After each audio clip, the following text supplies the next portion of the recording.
Sir Charles Kingsford Smith is a widely known and respected pioneer in aviation history.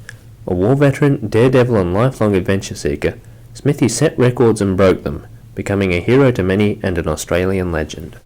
Smithy has a long history with WA, which he visited on many occasions.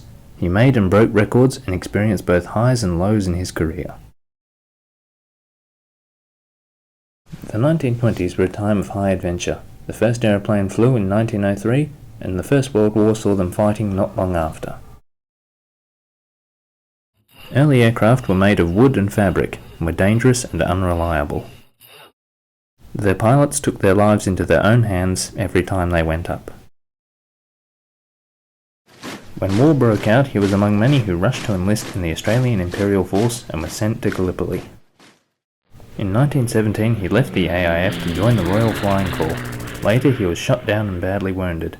After a long recovery, he was promoted to captain and spent the rest of the war as an instructor. In 1921, Smithy joined Australia's first commercial airline, West Australian Airways, founded by WA-born fighter pilot Norman Brearley.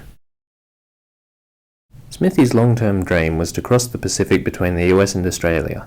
In May 1928, after many months of careful planning, including a round trip of Australia that stopped in Perth, he took off from California in his Fokker tri-motor Southern Cross. Smithy flew from California to Hawaii, and from there to Fiji, running straight through the middle of a massive storm. Finally, he flew from Fiji to Brisbane.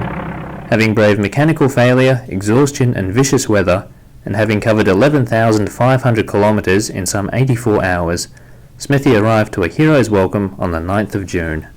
Later that year, he made the first non-stop flight across Australia and crossed the storm-tossed Tasman Sea.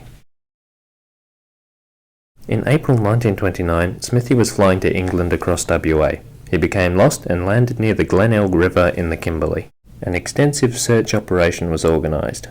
Two of the men involved were Keith Anderson and Henry Hitchcock, former associates of Kingsford Smith. A mechanical failure forced them down in Central Australia, where both died of exposure. Smithy was rescued after 13 days. He was accused of orchestrating the whole event as a publicity stunt and thus responsible for the two deaths.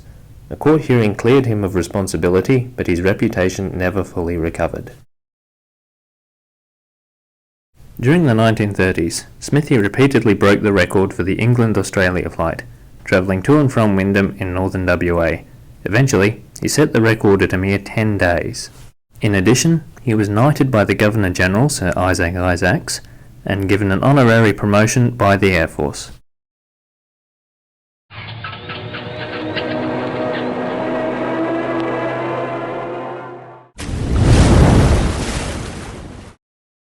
On the 8th of November 1935, Smithy was attempting to break the record for the England-Australia flight yet again. Somewhere in the Andaman Sea, he and his plane, the Lady Southern Cross, went down. Smithy has never been found.